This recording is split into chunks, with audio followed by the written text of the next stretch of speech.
পরিশ্রম আর সাহস থাকলে কৃষিতেই বদলে যেতে পারে জীবনের গল্প। আর এর বাস্তব উদাহরণ হলো রুবেল। প্রচলিত চাষাবাদের বাইরে গিয়ে মালটা চাষ করে পেয়েছেন অবিশ্বাস্য সাফল্য। সবুজ বাগানে ঝুলে থাকা রসালো মালটা এখন শুধু ফল নয়, রুবেলের স্বপ্ন পূরণের প্রতীক।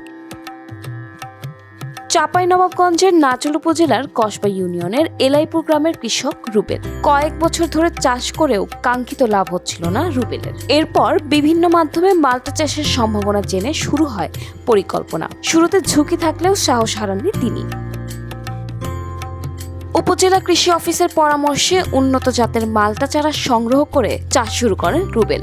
এর ফলে অল্প সময়ের মধ্যেই তার বাগান ভরে ওঠে সবুজে। চলতি মৌসুমে রুবেলের মালটা বাগানে এসেছে প্রত্যাশার চেয়েও বেশি ভালো ফলন। প্রতিটি গাছে ঝুলছে বড় আকারের মালটা। স্থানীয় বাজারে ভালো দাম পাওয়ায় খরচ বাদ দিয়েও উল্লেখযোগ্য লাভ করছেন তিনি। এতে পরিবারের আর্থিক সচ্ছলতার পাশাপাশি এলাকায় নতুন কর্মসংস্থান সৃষ্টি হয়েছে। বাগানটা আমি ইউটিউব দেখে শুরু করেছিলাম 2020 সালে।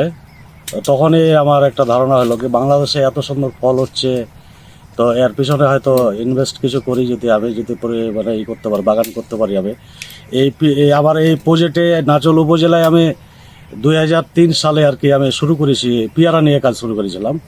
ফার্স্ট টাইম উপজেলায় প্রথম পেয়ারার বাগান আমারই করা, এই নাচল কালোর গ্রামে আপনার। ওই তখন থেকেই আমি এই প্রজেক্টের উপরে আছি।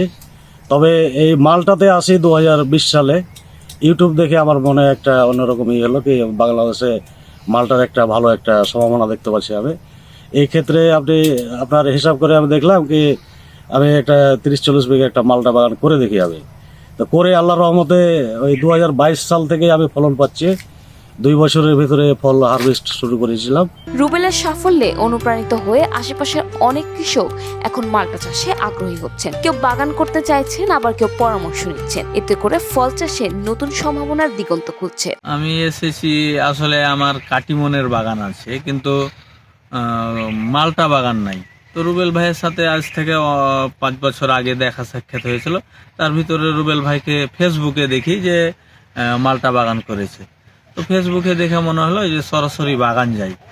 বাগানে এসে দেখলাম যে যেটা মনে ভেবেছিলাম তার থেকেও বেশি মালটার রেজাল্ট। বাড়ি অন মালটা যে এতদিন পর্যন্ত থাকবে এটা কল্পনাও করা যায়। আমাদের ফল দেখতেও ভালো, খাইতেও ভালো।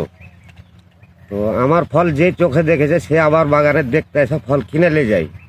আবার এক পার্টিতে যখন নিয়ে যায়, ওর দেখা দেখি যখন ওর রেজাল্ট ভালো দেখে তখন আরেক পার্টি এসে নিয়ে যায়। এরকম আমার বাগানে পিক আপ ঢুকতেই আছে, বাড়াইতেই আছে।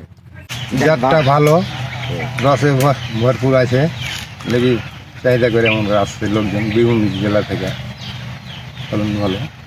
আমাদের এখানে কিন্তু এই যে বাড়ি ওয়ান মালটার আপনার চারা আছে, এই চারাগুলো নিয়ে গিয়ে বাইরে ব্যবসায়িকেরা নিয়ে গিয়ে আপনার বাগান বানায়, বড় বাগান।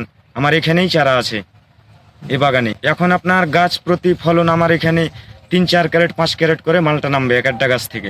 পরিকল্পিতভাবে মালটা চাষ সম্প্রসারণ করা গেলে এটি হতে পারে লাভজনক ও টেকসই একটি ফল, বলছেন কৃষি বিভাগ। আমাদের দেশে যে সমস্ত বিদেশি ফল আমদানি হয় এর মধ্যে লেবু জাতীয় বা সাইট্রাস ফলটা ছিল অন্যতম একটা, বিদেশ থেকে আমদানি হতো। এইটাকে আমদানি নির্ভরতা কমানোর জন্য আমাদের কৃষি সম্প্রসারণ দপ্তরের পক্ষ থেকে লেবু জাতীয় ফসলের উপর একটা প্রকল্প গ্রহণ করা হয় 2019-20 সাল থেকে। এবং সেই প্রকল্পের মাধ্যমে প্রথমে আসলে আমরা চাঁপাইনবাবগঞ্জ জেলাতে প্রদর্শনী আকারে কৃষকদের মাঝে এই মালটা, কমলা জাতীয় এবং লেবু জাতীয় ফসলের প্রদর্শনীর মাধ্যমে সম্প্রসারণের উদ্যোগ গ্রহণ করি। এবং এই চাঁপাইনবাবগঞ্জ জেলার মাটি এবং আবহাওয়া এটা মালটা বা লেবু চাষের জন্য বেশ উপযোগী। এখানে শীতকালটা কিছু দীর্ঘায়িত থাকে। তো সেই জায়গা থেকেই শুরু হয়েছে এবং এই প্রদর্শনী আকারে করার পর থেকে আমাদের এখানে বেশ কিছু তরুণ এবং শিক্ষিত উদ্যোক্তা তৈরি হয়েছে, যারা নিজের জমি এমনকি লিজ নিয়েও তারা অনেক বড় বড় মালটার বাগান করছে। এর মধ্যে অন্যতম হচ্ছে বাড়ি মালটা 1। তো সেরকম আমাদের নাচল সহ সব উপজেলাতেই আছে। নাচলে রুবেলের একটা বাগান আছে এবং নাচলে আরও কিছু কৃষকের বাগান আছে। সঠিক পরিকল্পনা এবং আধুনিক কৃষি পদ্ধতির ব্যবহারের মাধ্যমে মালটা চাষের সাফল্যের নতুন দৃষ্টান্ত গড়েছেন রুবেল। তার এই অর্জন শুধু ব্যক্তিগত সাফল্য নয়, চাঁপাইনবাবগঞ্জের কৃষিতে সম্ভাবনার নতুন দুয়ার খুলে দিয়েছে।